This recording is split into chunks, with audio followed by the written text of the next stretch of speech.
Afternoon.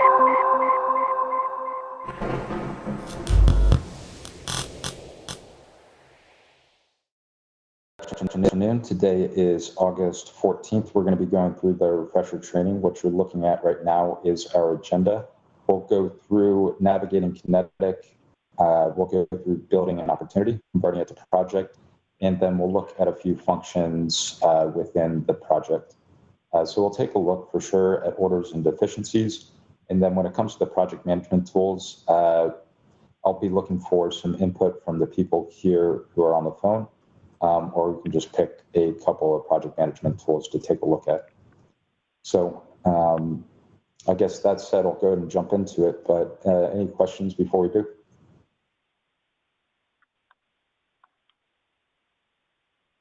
Okay, cool. And if you don't mind just going on mute and then just unmuting yourself when you have questions, that'll help keep the recording nice and clean. So thanks. All right, so navigating Kinetech. Where we're going to start is these top right buttons. These are going to be available on every page. And the first one is the question mark icon. This is going to contain all the documentation of the application. And this is a good first stop if you don't know how to use a module or have a question really surrounding the how to use. So we'll go ahead and take a look at that. I'm going to be here under the question mark icon.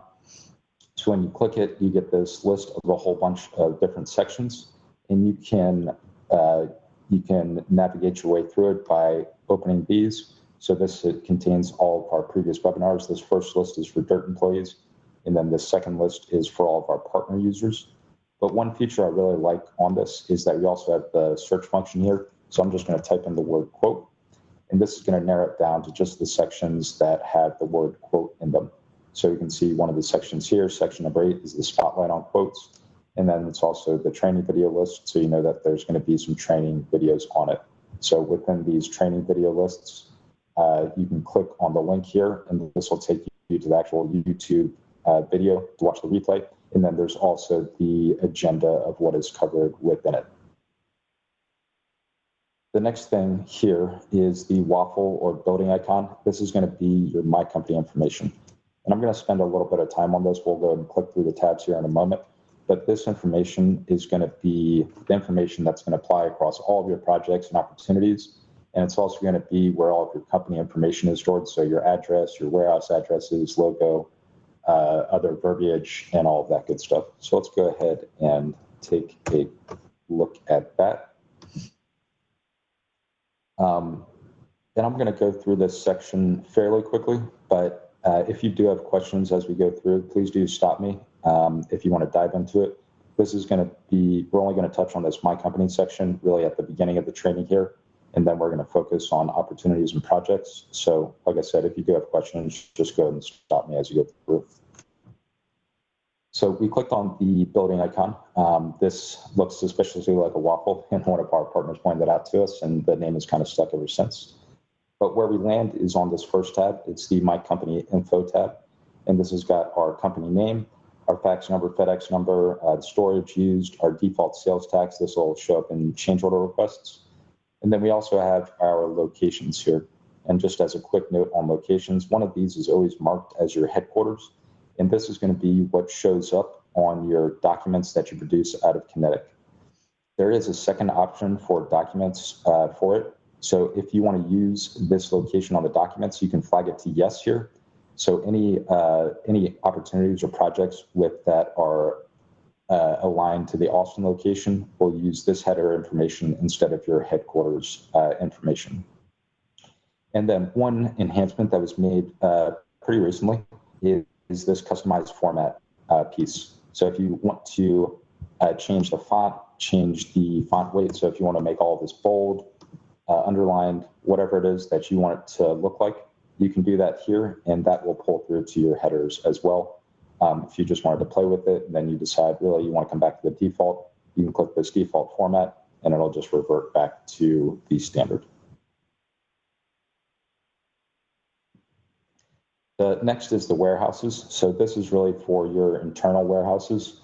There are locations within the application that we'll take a look at a little bit later on in the training, that will allow you to select these addresses. So one thing that we certainly care about is making sure that you're not having a bunch of redundant things where you're just typing in the same information over and over again.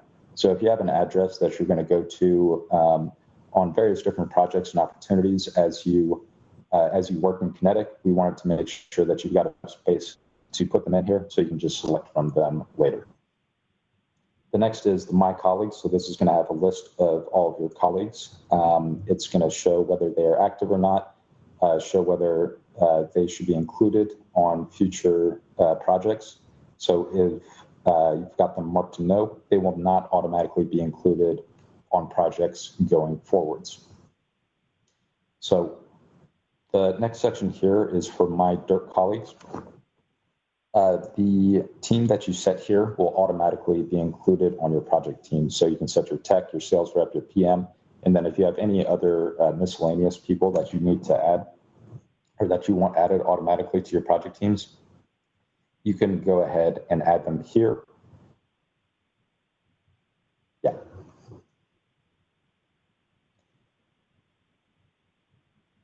So the next tab here, we've got our schedule and quote document templates. So our schedule templates can be imported into any opportunity or project. You can customize these as needed, and you can create as many as you need. So if you have a few different templates that may apply in the types of projects that you generally bid on and work on, then you can create them all up front and just make it so that you just tweak things as you work on the individual project or opportunity.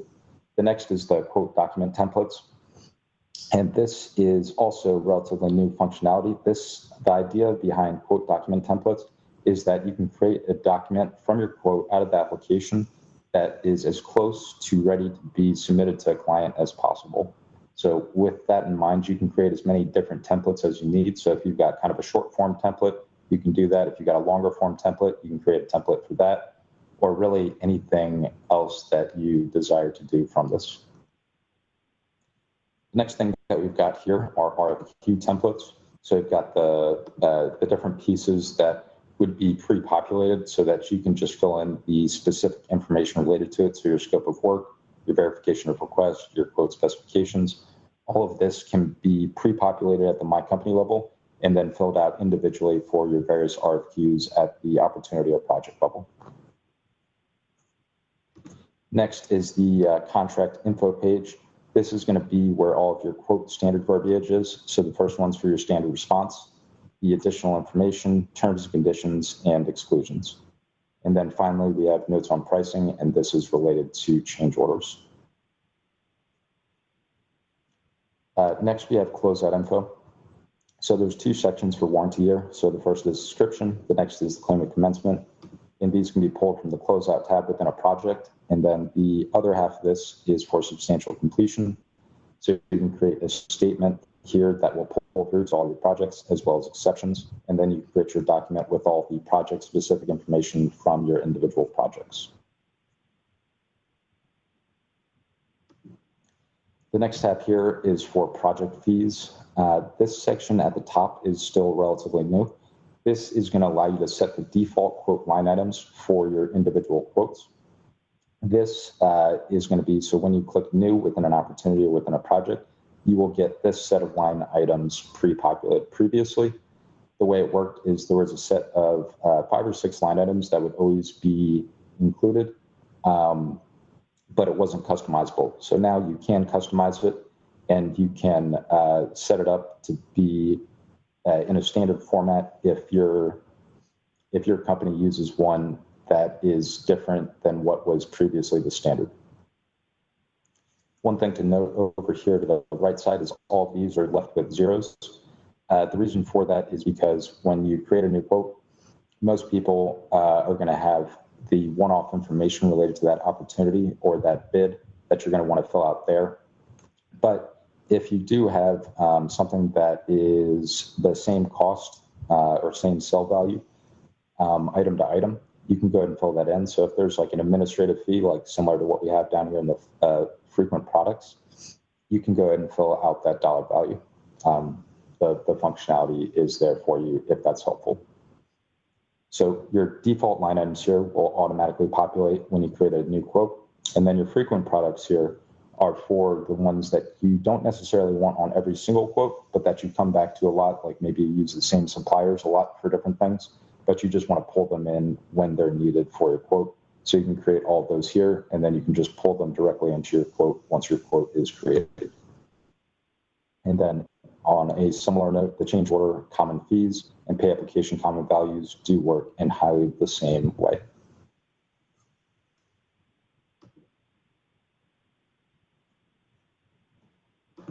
The next item here is for tasks. So you can create a bunch of common tasks and then import them into an opportunity or project. You can assign the urgency, so low priority, medium priority, or high priority.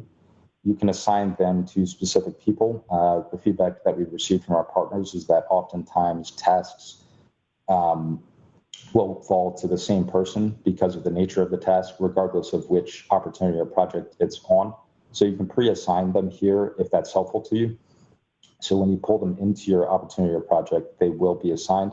And you can also create subtasks here to be as detailed as you want about your task. So if it's submit your preliminary quote, maybe there's a bunch of items that go into it below. It's like maybe submit your RFQs to your various vendors. Maybe it's to confirm dimensions with the client, et cetera, et cetera. You can include those all as subtasks that will pull in when you import your tasks. And then these last few tabs here, the clients tab is similar to what you can find in the CRM. The vendors tab is going to be a list of vendors, and it's similar to what you can find down here in the vendors tab. The design time tab is the list of design time across all opportunities or projects. So one thing that we heard from our partners is that they'd like to be able to export time. So maybe on the first day of the month, they want to look at the month before's design time and to check for all the billable hours in there. So what you can do is use this earliest design date to the latest design date and fill it out for the previous month. You can export it, and then you've got a list of all the hours that do need to get billed. You can also just export it in general to get your full list of design hours if you just need the data. And then last but not least is the logo tab. So included in here is the website URL, and this can show up on your document header. And then this logo is the one that will show up on your document header as well. So if you do have an update to your logo, the place to update it is right here.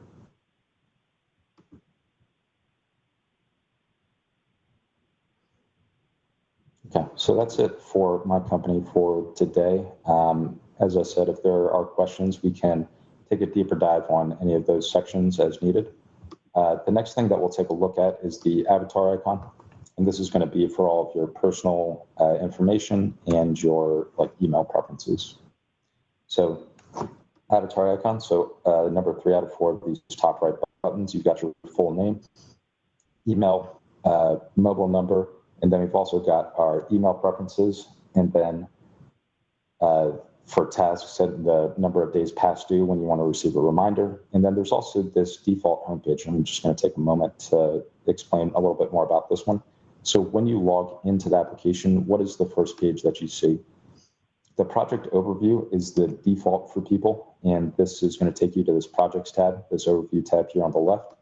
But we realize that there's many different roles that people have within their organization, and it may be beneficial to land on a different page, like maybe the opportunity overview if you're more sales focused, or the forecast overview if that's really where you want to land on a task overview, project summary, opportunity summary. And then last but not least, this is my personal favorite. This is the last opportunity or project that you're working on. So when you save a project or opportunity, or you navigate to one, this will just bring you back to that opportunity the next time that you log in. The default location here, if you are working for a partner with multiple different locations, you can go and assign yourself to a specific location so that when you create a new opportunity, that opportunity will automatically be aligned to this location. We know that this is very helpful for some partners who do have multiple locations and where that location is required when you're submitting an order. And then down here, you got your language, your time zone, your security question, and you can also change your password. And then the second tab here is for your position type, birth date, start date, end date. And if you want to upload an image, this avatar icon will be replaced by the image you upload here. And then finally, the fourth button here is to log out. All right, so for the next piece on navigating, this will be the last part before we go into an opportunity and start creating stuff, is so for the overview tabs, this is going to be that menu on the left. One note is that you can hide or unhide this by clicking the hamburger icon here on the top left. And these tabs on the left will show you all of the items related to all projects or opportunities. So for example, deficiencies, if you click on this, it's going to show you all deficiencies across all projects. If you go to tasks, it's going to show you all tasks regardless of what opportunity or project they are aligned to. And the same is true really for all of these different tabs. So if you can't find something here on this left-hand side, say like an RFQ, that means that you're going to need to go into an individual opportunity or an individual project to find it. So if you navigate into an individual project here, so I'll go into this first one, the Spurs Tim's office. We can find our RFQs up here at the top. So you've got this top menu bar, and this is going to have a lot of our functionality. And then there is one special tab within here, and that's the project management tab. So this project management tab is really the only tab that has a bunch of sub-tabs underneath it with a bunch more functionality. So the rule of thumb here, this left-hand side, if you can't find it here, it means it's within an individual project or opportunity. And if you can't find it on this top bar, you should be looking under the project management tab when you're within a project. One other thing I'll touch on just as in conclusion for our navigation piece of this is the forum tab here. So the forum tab is a kind of special place because it's the only place within Kinetech that is viewable to other partners who are using Kinetech and to all certain employees who are using Kinetech. So you can post out here and anyone within that community can come and view it. They can answer your questions, or if you have just something that you want to post out to the community, you can do that here as well.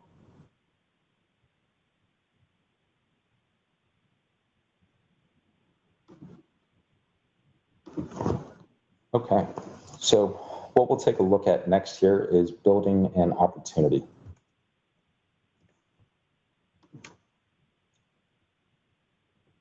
So I think the easiest way to create an opportunity is to use this quick add button. And you can find that on the opportunity overview page, which is accessed through this opportunities button here on the left-hand menu.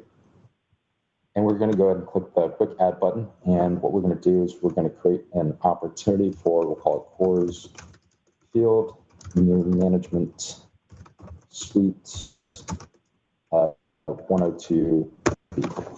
And then we'll select our client or lead. This is the type ed widget. So we're going to assign to the Rockies. As we start typing, it'll narrow it down to the list of clients we have in the CRM. If it doesn't find it, you can also create one directly from here. And when creating a new opportunity, two things that I always recommend people do is always try to at least enter the award date. And we'll say that this one's going to be December 6th. And then always try to enter in at least a rough order of magnitude on the cost itself. Because I think it's really helpful when you enter an opportunity to have the timeline and then the rough order of magnitude. So is this going to be a $10,000 opportunity, a $100,000 opportunity, $1 million opportunity? Just having that piece of data, I think, is always helpful for understanding like what this opportunity is related to. So we'll put this one as a $100K cost opportunity, and we'll call it $125K on the sell. You can also enter in the order date, the win likelihood. We can just bump this up. The identified date will pre-populate, but if you're kind of catching up on information, you can certainly move this back to last week if you need to. The project number, if you already have something that you need to enter in here, you can do that. And then I'll just touch on these roles for an opportunity before we keep moving. The opportunity owner, this is going to be the person who's really responsible for the opportunity as it progresses. And then the identified by is just the person who kind of brought the opportunity. One thing that our partners gave us feedback on is that sometimes opportunities really originate from the furniture side of the house. So they wanted to track who's identifying the opportunity initially, so you can differentiate there. But by default, it's just going to be whoever created the opportunity. And then you can also enter in the lead designer and PM at this point. I also do want to point out that the only two required fields here are the opportunity name and the client or lead. So if you just want to create an opportunity just so you have it tracked so that you can come back to it, those two pieces of information are the only two required things. Everything else is just to help add color to the opportunity that you've entered. So once you're ready to go, you can save and open the company info. This might be helpful if you just created a brand new client or lead and you want to enter their address and other information like that. You can go to save and open opportunity. If we have some more information on this opportunity, we're going to go ahead and do that. Or you can just go to save and close, and this will just do just what you think it would. So we'll go to save and open opportunity. I'm going to touch on a little bit of stuff here on this info page. Then we'll take a look at quotes, tasks, and schedules. If there are other items that you all would like to take a look at within the functionality of opportunities, I'm more than happy to do so for that as well. All right. So on the left-hand side of the page here, this is going to have all of our job site information. This, by default, is going to pull from our CRM, and the CRM should have the headquarters address of your client. But if the actual job site is for, like, say it's a bank and you have a specific branch that you're working on, you should enter the specific branch's address in here rather than the headquarters. And we'll have the building as course field. So the opportunity status, you've got several different statuses under here. So identified, qualified, design, proposed, pending, won, project lost, inactive, or canceled. So I think the most important thing about these statuses is that you are aligned with how you all are using these internally, because then it's going to be more meaningful. So if one of your teammates comes in there and looks at your opportunities, they understand where it stands in the process. You've got space for your DIRT op number, your location, as I mentioned. So mine's by default at San Antonio. For most people, it'll be headquarters, but if you do have multiple locations, that's where that comes into play.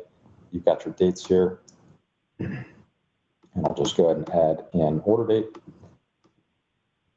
You've got your likelihood, your DIRT forecast, your project probability. So the project probability is the likelihood of this project happening at all, really more from a client perspective.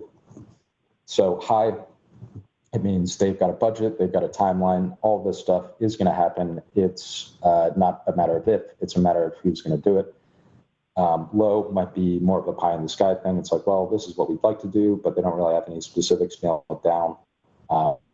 And it's not clear whether or not this will ever happen. And then medium is probably for everything else in between. So we'll just call this one medium. And then the contract type, it's commercial. And then there's also a list of the various different government contracts.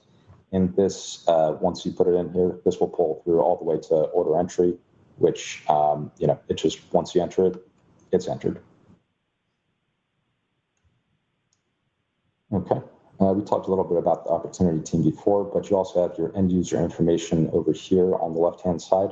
If you were to have accidentally picked the wrong company from the CRM, you can change it using this update button. You got your partner information, then your architect and GC information. So as these items are assigned for your opportunity, I would definitely recommend going ahead and entering them in here and saving. Once they are entered, they are going to live with your project or live with your opportunity. So once you get to that order entry piece, all of that information is going to be built out for you at that point. And then the last thing here is the estimated DIRT SFN details. Got a quick reference for it here. All of these are zeros because we don't have a quote with DIRT items on it yet.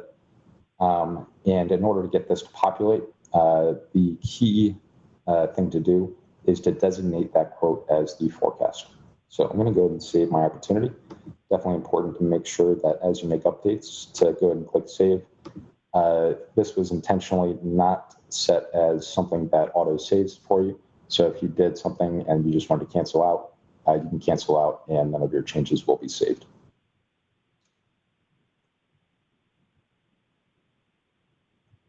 All right, so for next, we've got our quotes here. So we can see that we already have a quote, and you might be asking yourself, how do we already have a quote if we just created this opportunity? This quote is created just as a placeholder, and this comes from that value that we had typed in. So $100,000 and $125,000 is the sell.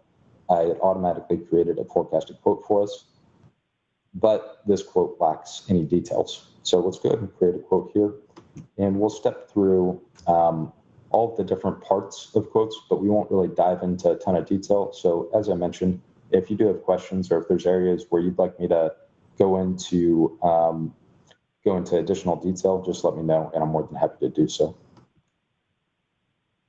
So the quote layout has been updated, again, relatively recently. The first page we land on is this information and addresses page. So we've got our details here on the right and all the different addresses that may apply for your opportunity here. So the quote details on the left and the addresses on the right. So we've got our quote name, proposal number, description, all of that high level quote information. Then you also have your client contact information. And then one piece here that has been added in 2019 is the forecast details are now able to be done by individual quote. So if you have multiple quotes designated as forecast, like if there are distinct pieces to this one opportunity that may be awarded separately, but should all live under the same opportunity, you can do so, and you can manage the forecast dates for those separately if you need to. And you can also mark it as ordered or not ordered, and that'll be for really once it is in the project stage. The next thing here is the pricing and installation section. So this is going to have all of your line items, all of your totals, all of the real financial information is going to be on this page. So I'll go ahead and enter in a couple of items here just so we have a value.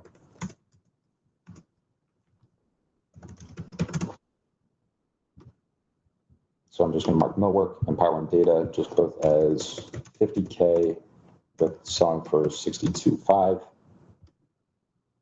And then we're going to copy the totals to above. These are hidden line items. Some partners like to do this and just lump everything into one line item. So this is going to be what's facing the customer. And then this has all the details that need to be tracked internally so that you have all of that cost breakout. So for your accounting system, you can track all of those items as well. So you can fill out your quote here. If you have alternates, you can add those on. Your quote totals, your square footage, and then down here is for your installation estimate. This is for all of your hours. And then the next piece here is for your written sections. So your written sections here are going to include your response. And as a reminder, this initially populates from what you have in the My Company section. But then here, these are all individual to the quote that you're working on. So same for additional information, terms and conditions, and exclusions. So over here on this left-hand side, we've got our document options.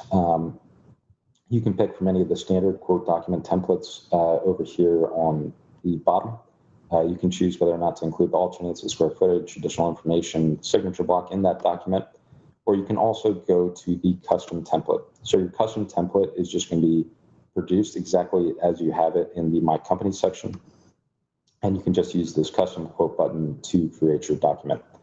This internal pricing document, the way it's different from any of the other ones is that it also includes your cost and internal notes. Your custom quote only has options to show the sell values.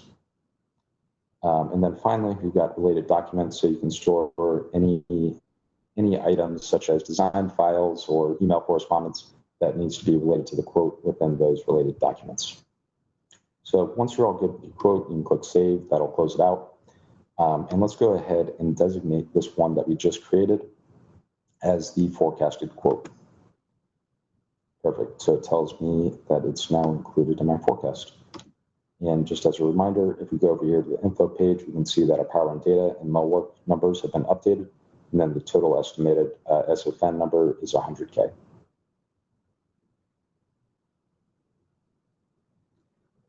The next item that we'll touch on is tasks. So what we're going to do here is we are going to import some tasks, and these are going to be pulling from that My Company page that we had taken a look at the beginning of the training. So I'm just holding down the control key, and I'm picking a few different tasks here to pull in. So once I got all the ones that I want to pull in highlighted, I'm going to click the select button. And then they're going to pull through to my list of tasks. And it's going to start with showing me just my open tasks. So those three that were showing up were pre-assigned to me, but we do have one that was also not assigned to me. And I can tell the difference here because I am not following it. And if I do want to follow it, I can just click the red heart icon to follow that task, and that will mean I get sent updates about this task as well. All right, so when you pull your tasks in, they're all going to default to be due, or the dates will all pull in to be today's date. So once you are taking a look at these, you can move these around to when they should actually be due. So I think this is the easiest way to change your dates, is just to drag and drop these to the appropriate place, and then you are all set with them. Just flipping over here back to the task overview page. What we can see, I'm just going to step through the functions for tasks. The first is to open or close a task. The next is the urgency. This is to follow or unfollow a task. The reason we have follow and assign, they kind of feel like the same thing. But the idea here is to assign it to who is actually doing it, and then you can follow it if you just want to be kept in the loop on that particular task. The next is to create your subtasks. So you can just click that and do sample number 2, subtask. After that, well, just let me pause on subtasks for a moment. Subtasks, the tasks primarily, I think people will use them as a to-do list. And so depending on how you like to work, how detailed you like to get, if you want to break up a high-level task into its component parts, you can do that with your task being the high level, and then your subtask being all the component pieces that may have kind of due dates working towards the ultimate due date of that complete task. You can add attachments as needed to your task. You can create a schedule item from your task. And we were just looking at that calendar, but you can also create an item that will show up on your project schedule if it really is relevant for everyone, including like whoever you're going to share the schedule with from here. This is going to show who it's created by, whether it's due or overdue. And then you can also email all of the people who are assigned to the task. So I'll just go and click that. It should just be emailing me. And if you hover over it, it turns blue and it tells you who it was sent by and when. So if you are assigning out tasks to different people, you never have to guess whether or not you sent it to them. And then really the last thing when it comes to tasks is that you can also add comments to it. So if you are following it and you want to comment on someone's task, and just where does this stand, they will get an email notification, and then when they respond, you will get an email response in return.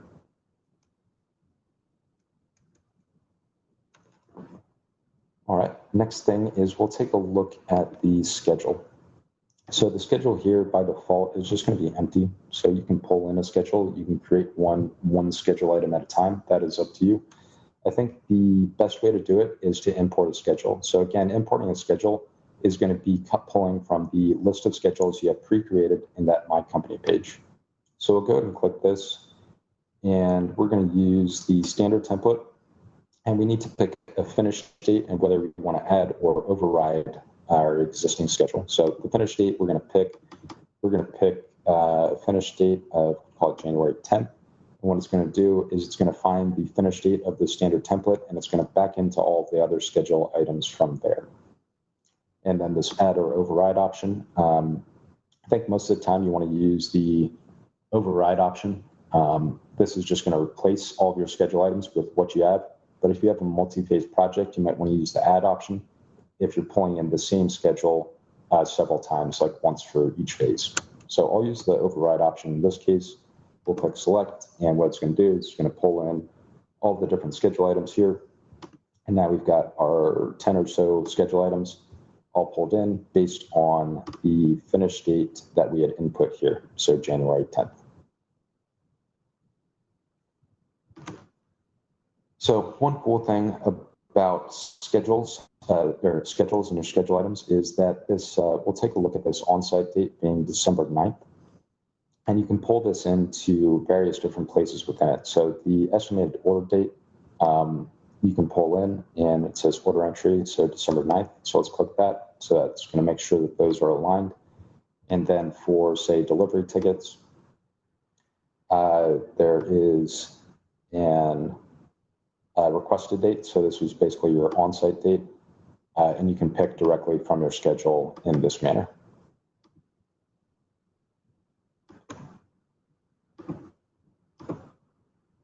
But yeah, going back to your schedule here, you can either look at the list or you can look at the Gantt chart. Both are containing the same schedule. It's just a matter of how you're looking at it. And again, this is my personal preference, but I think it's the easiest to adjust dates from the Gantt chart because you can just use this drag and drop function.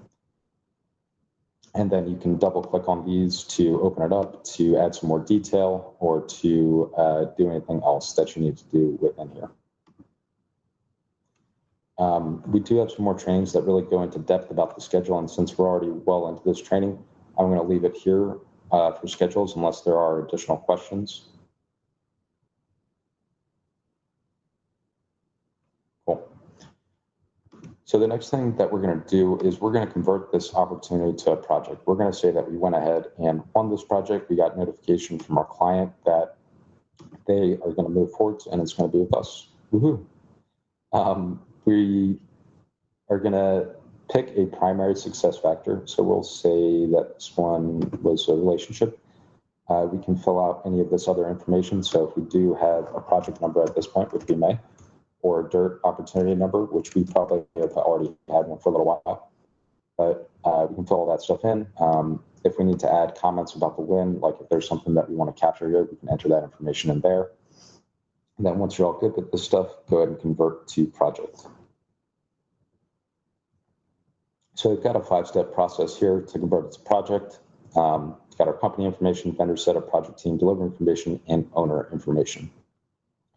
So the first thing here is it just checking, this is all of our address stuff. Is this our job site? Is it all good? Just give that a double check. And then over here, it's what do we want to use as our schedule? We can use our existing schedule, which is what we're going to do. If we know that schedule is out of date, it's no good, we can use a template and that will override it. Or if we don't have a schedule, we don't have any plan to use a schedule, you can select the no schedule option. So we'll use the existing schedule because we do want to keep everything that we did and the changes that we made. And then we'll go to save and next. And we've got the opportunity to enter in the architect. So we'll just pick an architect and a general contractor. And as a side note here, if you ever do need to exit and come back to this, you're certainly able to. So you can click on the opportunity overview or project overview, and then just click back into this now project, and it will bring you back to this step, and you can pick up where you left off. Next is the project team. So I'd mentioned those DIRT roles that are selectable on the My Company page. These will automatically populate. All of your people who are marked as include under the My Colleagues section are going to be included here as your default project team. And then your project partners down here, these are going to be the companies that you have assigned to it. So if you have additional vendors that you've assigned for RFQs, those will appear here as well. And you can go ahead and update these at this point. And no worries if you don't have everything that you need to update it. You can update once you get to the project stage as well. So anything that you're doing here, you can always click through this stuff like in 30 seconds, 45 seconds, and just make your updates at the project stage. But this is just kind of your starting point for everything. So same thing with the project delivery information. The more you fill in here, the less you have to fill in once you get to your order piece. So I just went ahead and selected the job site. One thing that I want to show here as well is that you can pick the warehouse. This is going to pull up the list from the My Company page. So there's 2 warehouses we had on that first My Company page. Will show up here, and you can select from them, so you don't have to manually enter in each address. So we'll go to Save and Next, and we'll see the owner information. We can add in our client contact and all of that. And once we are all good here, we'll click Save and Finish Setup. And voila, we've got a project. So a couple of quick things. Just want to touch on the Team tab. So I mentioned that this can be updated once you are here. So this is where you do that. And this info page, this is going to be similar to that opportunity info page, but all of the information for your project. So you'll be able to always track that SFN number when it was an opportunity here. And again, if for whatever reason you have the wrong client selected here, you can change that using this update button. All right. So we took a look at these things, and the next 2 things we're going to take a look at now that we're at the project stage are orders, deficiencies, and then we'll have a little bit of time to look at the project management tools. So for orders, this is the first piece that we're going to take a look at here. We've got a bunch of different sections to our order, and these can all be expanded just by clicking on the blue bar. You can tell they can be expanded because of this plus sign. So we can expand this first one. The first thing is for the order name. This is going to be cut off at 32 characters. This is a recent update to have a more standard naming convention. So if you do have something that's way longer than 32 characters and you tab out of it, it's going to let you know you gotta keep it down to just 32 characters. You've got your opportunity number, your on-site date. Again, this is going to be selected from your schedule. You've got your contract type, as I mentioned, that on that opportunity info page, all of this stuff will pull all the way through to your order. So the more information you can capture along the way, the better off you're going to be for once it comes time to submit your order. The other thing that I wanted to touch on is the overhead brackets only, or this read wall only option. The overhead brackets only option can also be used for any parts only order. So once you flag this to yes, it's going to take a bunch of the sections away. So you no longer need ceiling heights, floor finishes, seismic, project finishes, doors and hardware, or electrical. So if you do need that, you can certainly do so. And that way you only have your stakeholders, project, and pre-ship delivery information. But we'll go ahead and open that up back to everything just so we can take a look at all of it. Again, we're not going to go through all of the nitty gritty for orders today, just given our time that we have today. But I do want to touch on a few things within here before we keep moving. So for the stakeholders, the end user information, if you do need to just edit the address on a one-off basis, you can do that here for your order. Your satellite location, this is going to pre-populate based on what you've selected on your opportunity. Your architect and GC, so once you have them selected, you don't need to enter them again. Same for your project and pre-ship delivery information. If you picked it when we converted to project, all of that's going to be populated for you. And then down here, once you get to the ceiling heights and details, this is really going to be all of your project-specific information, and that should go hand in hand with your ICE file. So ceiling heights, floor finishes, seismic, project finishes, all of that stuff, doors and hardware, electrical, etc. All of that stuff. We're not going to dive into the details today, but all of that stuff goes hand in hand with what you're submitting on your ICE file. So for these notes, I'm just going to type some gobbledygook here just for the sake of including a note. So we've got our door notes here. So if there's any specific information that you want your counterpart to be aware of as you're going through, you can add notes for it. And then down here for your all project notes, all the different notes. So we've got project finish notes, door notes, and there's other sections for notes really throughout this. All of those will be combined here at the bottom. So you don't have to, scroll through all of those different sections if you do have a bunch of different notes. All right, so we're going to just collapse all those back down, just so it's a little bit easier to look at. And then the next thing is for required files. You can add your ICE file. This is really handy because some of those files just are too large to be emailed. You also have down here your freight quote, your project PDFs. There's a couple of different ways to do it. You can drag and drop on your files into here. You can click the gray space here and you'll get this pop-up to upload files. And you can also just do it the old-fashioned way, click new, and then you browse, and then you upload a file that way. So once you submit your order entry will come in here, and they're going to use this green button to zip and download all order entry files. So it's going to zip all the files and all the different sections here and download that for them. The next thing that I want to touch on here is just additional orders. One thing that, like if your project requires multiple orders, you can create an additional order. And excuse me, all of this information is going to pre-populate from your first order. So when you go through this stuff, with the exception of the required files, all of the stuff that we had already filled out on here is going to be on here, so you don't have to kind of recreate the wheel, and that's even including your notes.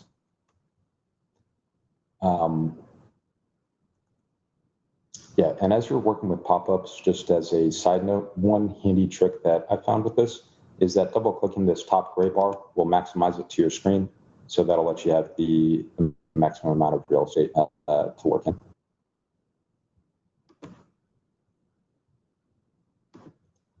All right, so next thing we'll take a look at is deficiencies. And what we can do here, I'm actually going to go to a project that already has some deficiencies created for us.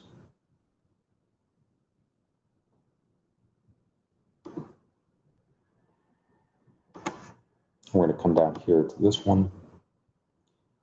So for our deficiencies, over here on the left, it's going to have our deficiency title. All of our project information is going to be filled in. We can pick our contract number, our PID number as applicable, and all the severity. So let's say that this one we know actually should be non-urgent, so we can just switch that over. These help buttons here on the right-hand side are pretty handy. What I'll tell you, this will basically just define the stuff. So deficiencies are deemed urgent when the installation cannot continue until the replacement parts are received.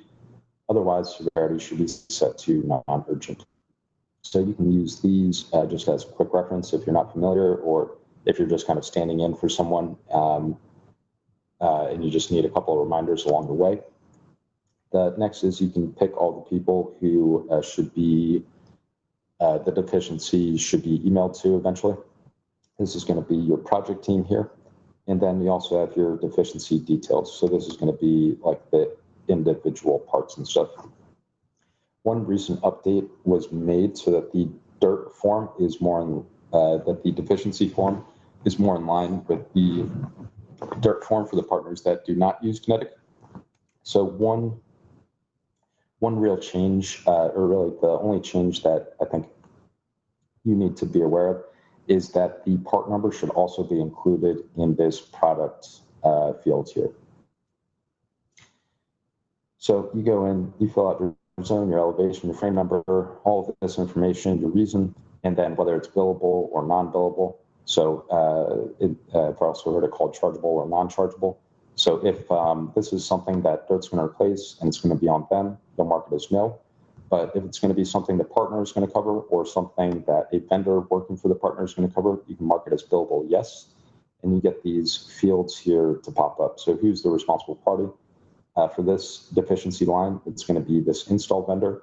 And it's important that we mark them responsible for payment. And that's going to be how the system knows on the financials to not include this as a margin hit in the numbers that you're tracking within Kinetech. So you've got your insight number, your PID number, your reason, details, and then the other specifics for it. So is it open or closed? What's your ID number?